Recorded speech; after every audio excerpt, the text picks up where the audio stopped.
What's up, YouTube? In this video, I'm going to explain to you everything that you will learn at a top trading firm or investment bank like Goldman Sachs, Morgan Stanley, JP Morgan, Citadel Securities, and I'm going to try to do it in 20 minutes, so hopefully you're ready to nerd out. I got a little PowerPoint put together. And, you may be wondering a couple things. First of all, why are you making this video? And then second of all, why should I even listen to you? So why am I making this video?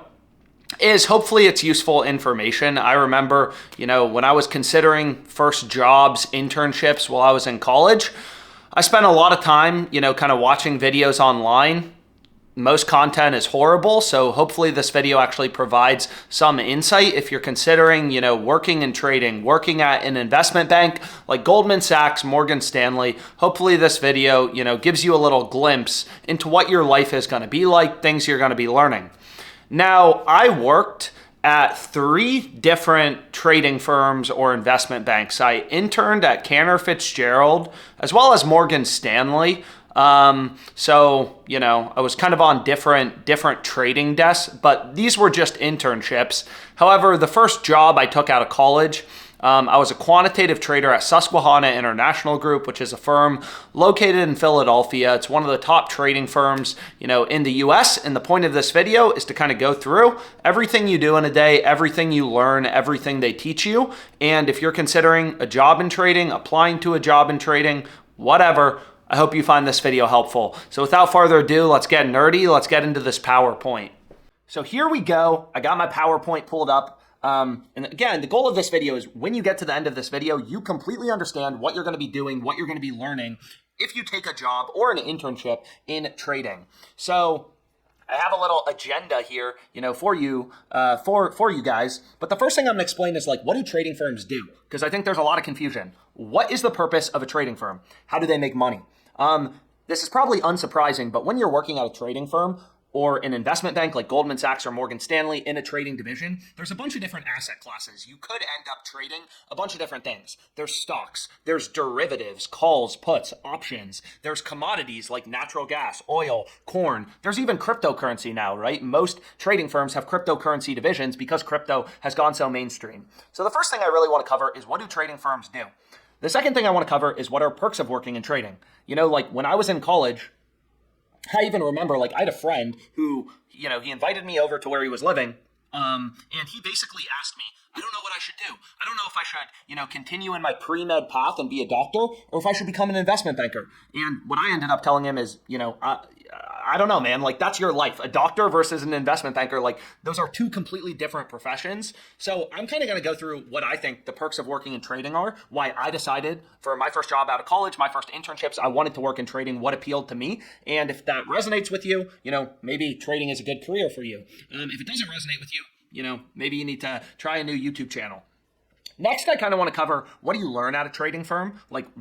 And this goes from higher level points into more of the nitty gritty, the math. What are you going to learn and how does this benefit you in your life? Let's say you're only a trader for a few years. I only worked as a trader for 3 years before starting my first company. But a lot of the things that I learned when I was working at Susquehanna and also in my internships at Cantor Fitzgerald, Morgan Stanley, 2 investment banks, I learned a lot of things that are still valuable and have helped me throughout my life. I also want to cover the interview process. So if you decide, yeah, man, trading is for me, how do you actually get a job? What are things you need to prepare for? And then I just have some frequently asked questions, on Twitter. A lot of people have asked me about my experience as a quantitative trader. So I kind of want to cover some of those things. But the first thing I want to explain is what are the top trading firms, right? And again, this is subjective. And also, it's not inclusive. There's thousands of trading firms in the world. So I don't want to see any comments on this video that's hey, you left off, Optiver, you left off Citibank, because this by no means is meant to be fully inclusive of all the firms available. But what I wanted to say is when I was applying to jobs in trading, what I very quickly noticed is there are firms that are more technical. They're very algorithmic. A lot of them are also known as high frequency trading firms. Basically, all of the trading is done by computers through algorithms. So if you take a job at a very quantitative, trading firm or in a very quantitative trading position, you're not actually going to be sitting there on the phone saying, yeah, man, I'll buy $10,000 in Apple stock. That's not what you're going to be doing. You're going to be writing algorithms that ultimately execute the trades. You're going to be improving them, back testing them. So I would say in highly technical quantitative firms, I would consider Jane Street, Citadel, Susquehanna, SIG, HRT, Hudson River Trading to fall under highly technical or very quantitative firms. You're going to be spending, or most people, again, this isn't one size fits all, but most people who are working at these firms are more technical than, let's say, people who are working at Goldman Sachs or an investment bank. Investment banks like Goldman Sachs, JP Morgan, Morgan Stanley, they have trading divisions. And in general, again, this isn't perfect. Morgan Stanley, Goldman Sachs, they both have, these are two investment banks. They have quantitative trading divisions as well. But in general, this is more old school Wolf of Wall Street type trading, right? When I worked at Morgan Stanley, it's a lot more finance bros, people sitting on the phone, that sort of vibe compared to, when I was interviewing at some of these companies like Jane Street, Citadel. And when I ultimately got my job at SIG, it's much more, people working hard on computers, a lot of people coding. So the first thing I wanted to kind of go through, because I obviously think it's really important if you want to be a trader, is you understand how do trading firms work? How do they make money? So there's two main ways that trading firms will make money. The first one is much more common, especially if you're taking your first job in trading, and it's market making. And then there's also prop trading. So what market making means is you're setting lines. You're offering prices where you will both buy and sell a security. So you can see an example right here, where for a given, I'm not sure what this is supposed to be, a stock or something, but the bid-ask spread is 5 cents, or I guess not 5 cents, 5 European pounds, whatever. The bid is $25. The ask is $25.05. So basically, if I'm a market maker, I'm saying, hey, I'll buy this for $25. That's my bid. I'll buy this for $25, or I'll sell this asset at $25.05. So I have a 5 cent spread in my market. I'm saying I'm willing to buy the asset or I'm willing to sell it at slightly different prices because I'm taking on the risk. So essentially what market makers do is people who want to sell, they'll sell to the market maker for $25, and then the market maker will turn around and try to, sell that asset to somebody else, a buyer, for $25.05. So that's how market makers work, right? You are making money by charging a spread around fair value. And this is the case for commodities like oil, for fixed income, for stocks, for derivatives like calls and puts. This is the main way that trading firms are making money, is they are market making. They are offering prices where you can buy and sell, and quite simply opening up the casino, taking action. The same way a sports book will set odds on both teams. If you bet on the Super Bowl, maybe the Chiefs played the Eagles. On FanDuel Sportsbook, they're going to offer odds for both the Eagles and the Chiefs. You can bet on either team, and their goal, FanDuel sportsbooks are market makers, is they're making money by charging a spread, right? The same way a trading firm, a market maker like SIG or Citadel, they're making money by charging a spread, which is called the bid-ask spread. So bid-ask spread in this scenario is 5 cents. And then there's also prop trading, which I would say, especially when you're leaving college, if you're taking a job as a trader, prop trading is, much less common, also much less lucrative. But basically what you're doing as a prop trader is the firm is using its own money. So, when you're working at a trading firm, you're essentially gambling the firm's money. That's what appealed to me about becoming a trader, is it's very similar to gambling. You're gambling other people's money. But basically, prop trading is when a firm is using its own money to buy or sell positions and kind of to buy and sell securities and take positions in certain assets. So much more like a hedge fund or, an investor, is you're trying to operate and get alpha, get an edge, over the market to provide an expected return. So to give you a sense of how much money this sort of stuff makes, is you can see right here, and I hope it's clear enough in the video, but this is just how Goldman Sachs made money. I believe the year was 2021, it may be 2022, but you can see Goldman Sachs, its highest grossing, most profitable, division was market making. $15.4 billion in market making. So market making is super lucrative. It's honestly shocking how much money some of these companies make just market making, just setting lines, just having the bid-ask spread and trading successfully. A lot of trading is now done algorithmically. It's done through computer programs. It's not always a guy picking up a phone, and calling someone else to make a trade. That still happens, but usually for larger trades, not for, every little trade on Fidelity that a guy is making, or when a guy goes into his Robinhood account to buy Nvidia, like that. Most of that trading volume or market making volume is done algorithmically.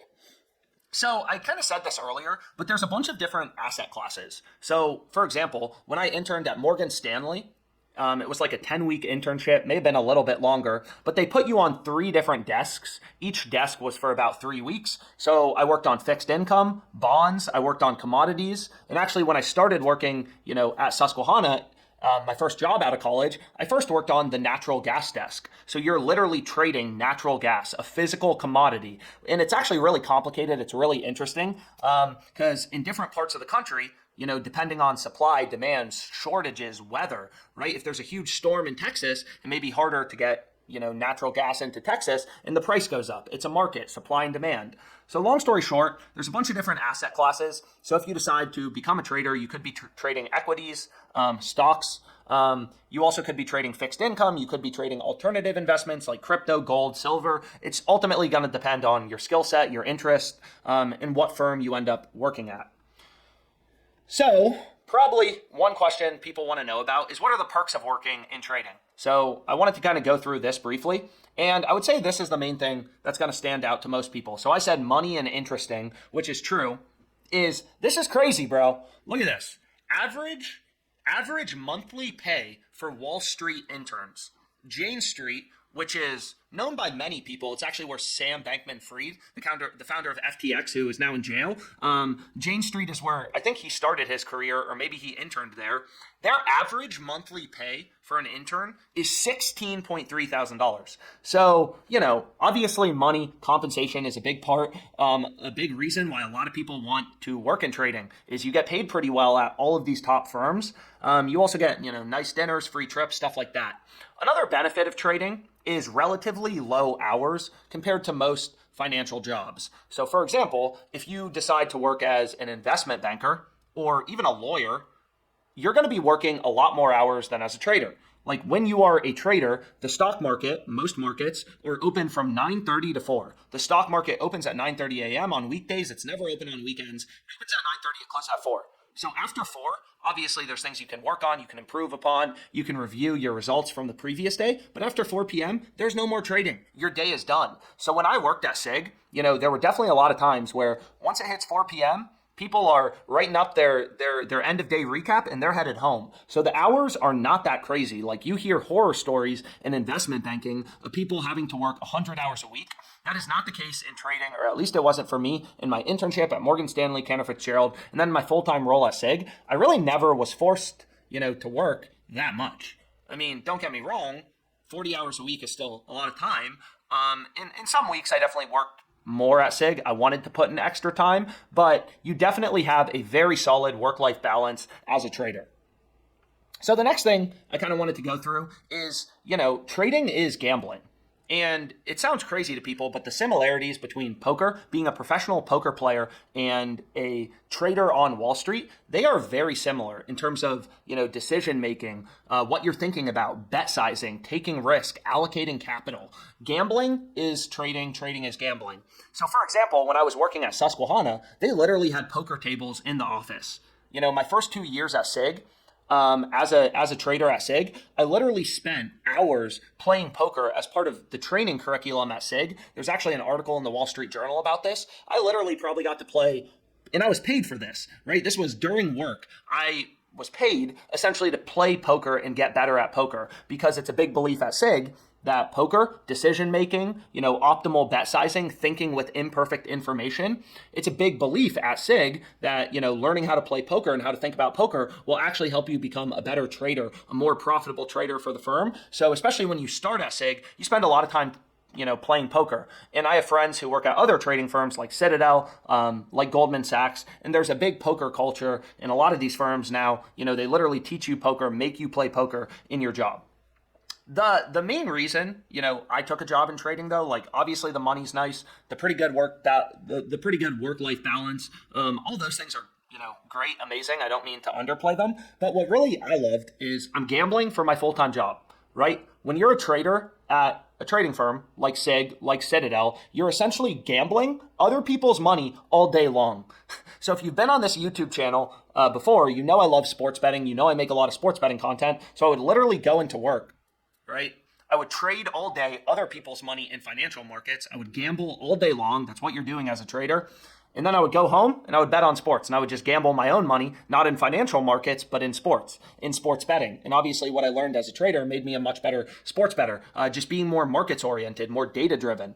But regardless, what appealed to me about trading was it was gambling as a full-time job.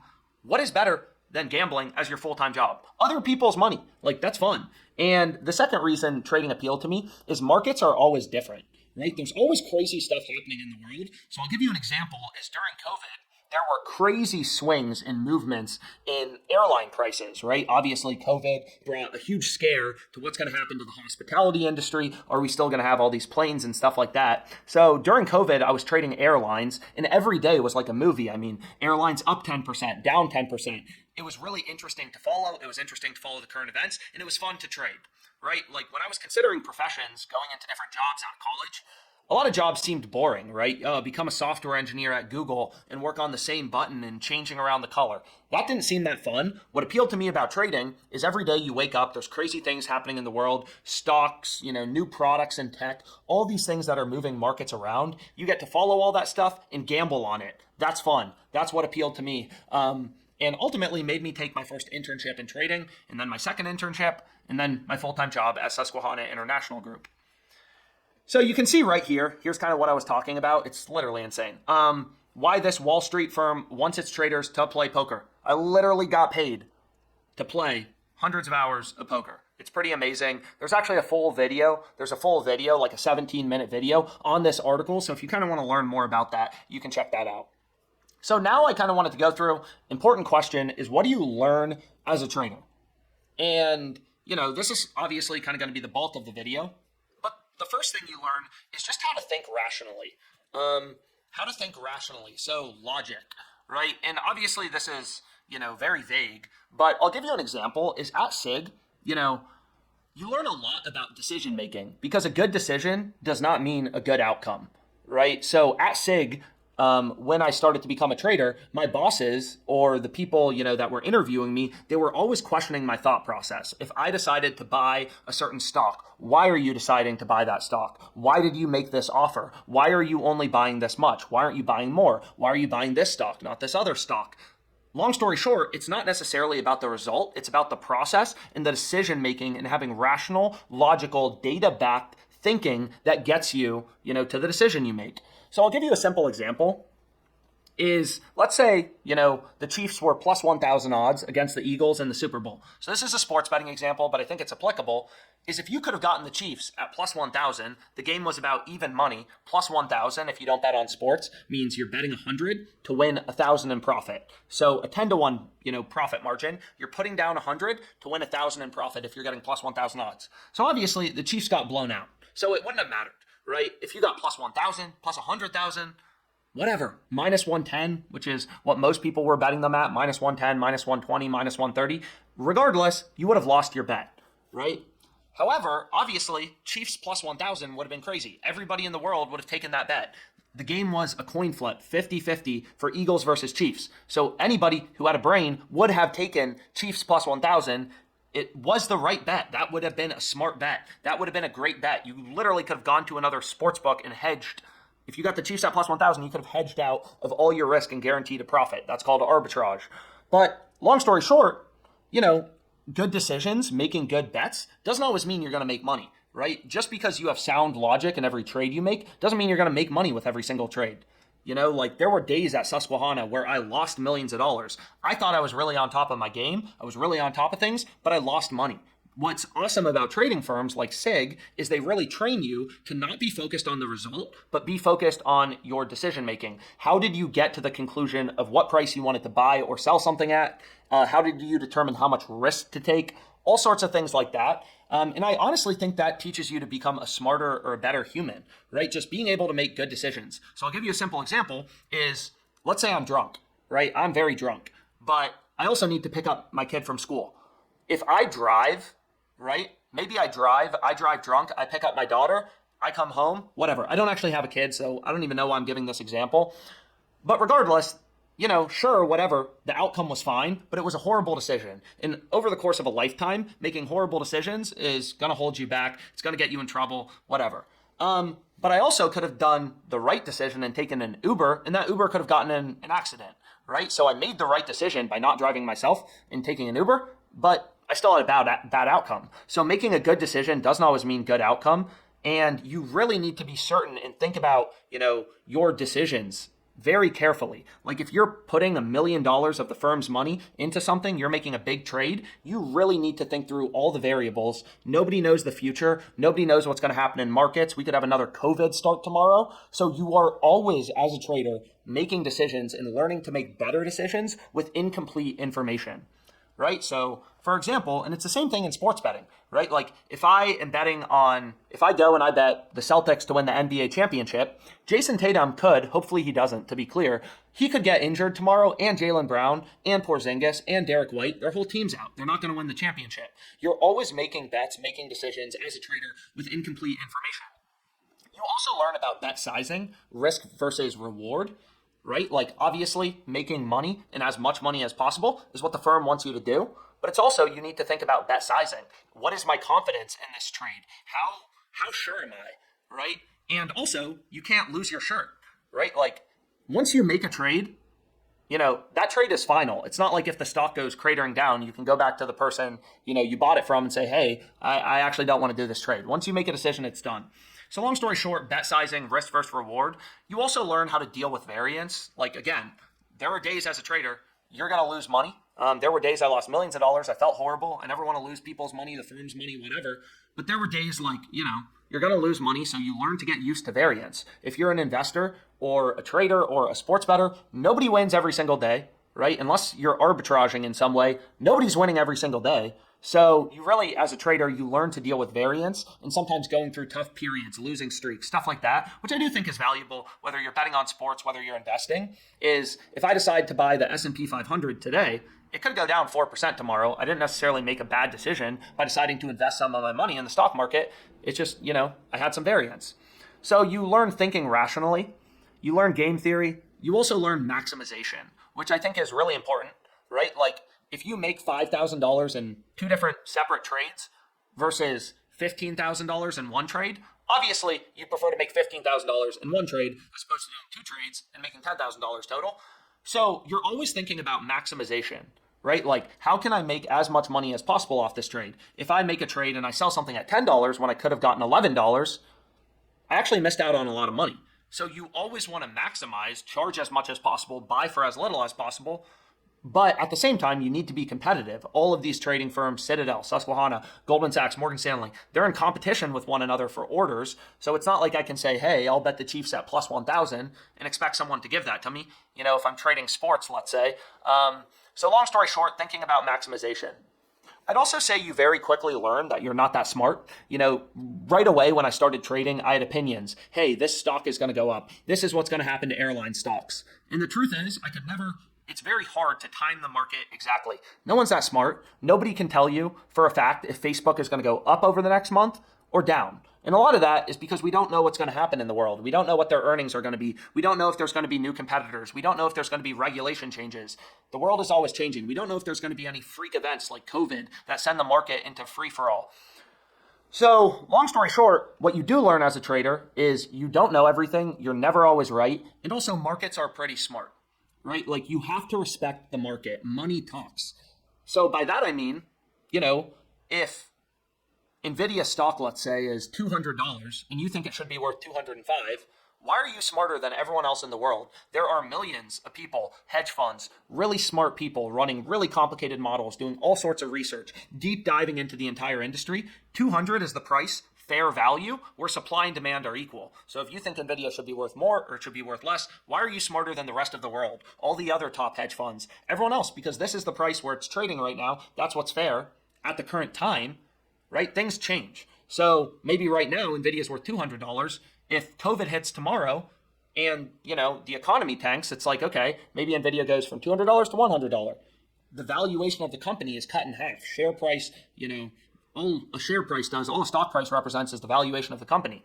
So if COVID hits tomorrow and Nvidia goes down, fair value drops. New information entered the market. The same way, if you think about the Eagles-Chiefs game, the game was about even money. The Chiefs were slight favorites. Obviously, if Patrick Mahomes gets injured on his way to the stadium, the market's going to move. The odds are going to change. There's new information. Patrick Mahomes, the star quarterback, isn't playing. The market has to adjust.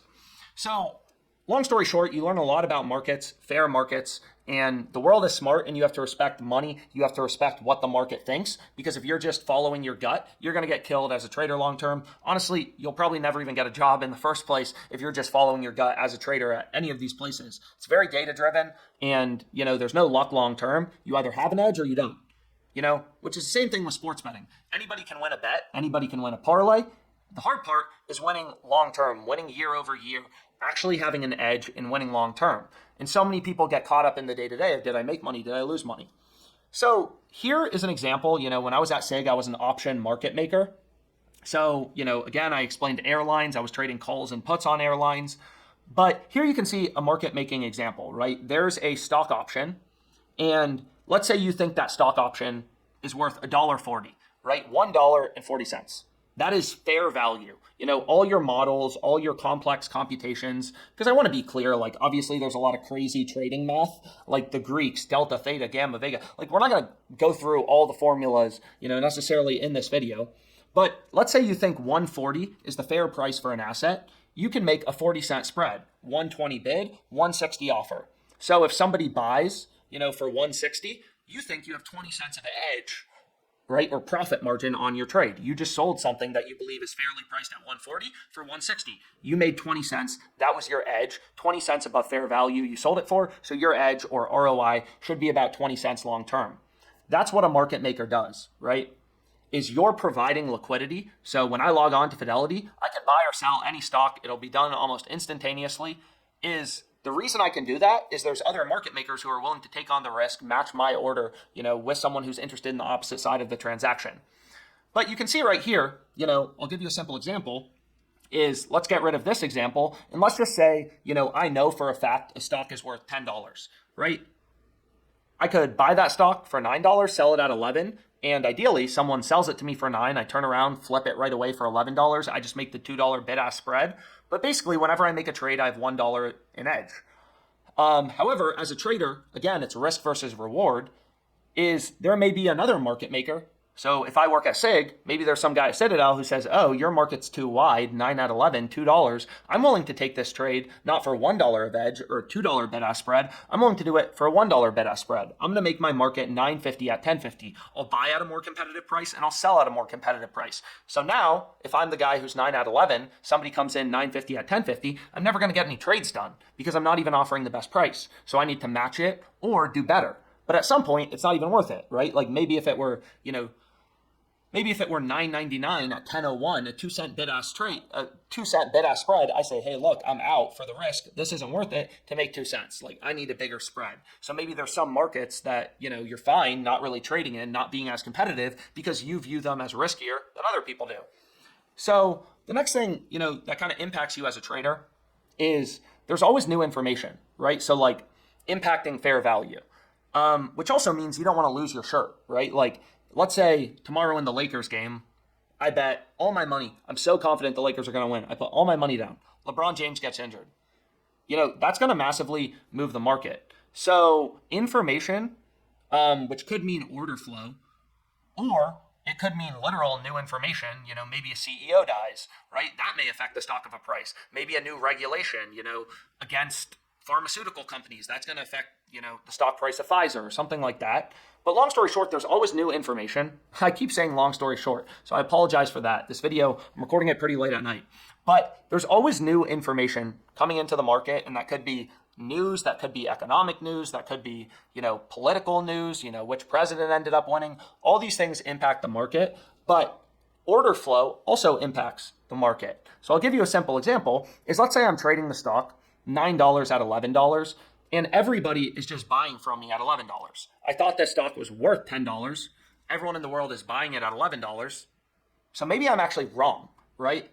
Because the market's telling me I'm wrong because everyone's buying from me at $11. So if everyone, the smart hedge funds, everyone starts buying this from me at $11, maybe I was wrong and the price is actually $11.50, not $10. I thought the stock was worth $10. People keep buying it at $11. So maybe it's worth $11.50. If everybody, all the smart people, all the top hedge funds are just buying this from me at $11, maybe my fair value was wrong. my analysis was wrong. I can't be that confident. I can't lose my shirt and just sell infinite stock at $11. So I need to adjust my assumptions. I need to do some more research. I need to adjust my price to ideally try to get back to a spot, ideally, where there's roughly 50-50, buys and sells. Because then I'm just making that bid-ask spread. 9 out of 11, I'm making $2 for every person who, sells to me and then buys from me. Like I'm making $2 if I'm buying at 9, selling at 11. So long story short, order flow is going to impact, what you believe is fair. No one's going to be perfect. If you think NVIDIA is worth $200 and everyone is selling it to you, it's probably worth less than $200 considering everyone else in the world is selling it to you. So as a trader, you learn how to think about information in order flow. What trades, what counterparties? Are these really smart people who are selling you this or buying this from you, like really top hedge funds? Or, is this some average Joe in, some random internet clip went viral on TikTok or something like that, so everyone's buying this stock, but you don't put a ton of weight into the opinion.